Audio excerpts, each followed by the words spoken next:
جاؤ کہ وہ سرکش ہو رہا ہے۔ کہا اے میرے پروردگار، اس کام کے لیے میرا سینہ کھول دے اور میرا کام آسان کر دے اور میری زبان کی گرہ کھول دے تاکہ وہ میری بات سمجھ لیں، اور میرے گھر والوں میں سے ایک کو میرا وزیر یعنی مددگار مقرر فرما، یعنی میرے بھائی ہارون کو۔ اس سے میری کمر کو مضبوط کر اور اسے میرے کام میں شریک کر تاکہ ہم تیری بہت سی تسبیح کریں اور تجھے کثرت سے یاد کریں۔ تو ہم کو ہر حال میں دیکھ رہا ہے۔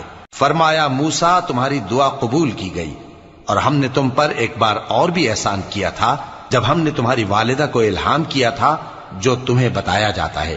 وہ یہ تھا کہ اسے یعنی موسیٰ کو صندوق میں رکھو، پھر اس صندوق کو دریا میں ڈال دو تو دریا اس کو کنارے پر ڈال دے گا، اور میرا اور اس کا دشمن اسے اٹھا لے گا۔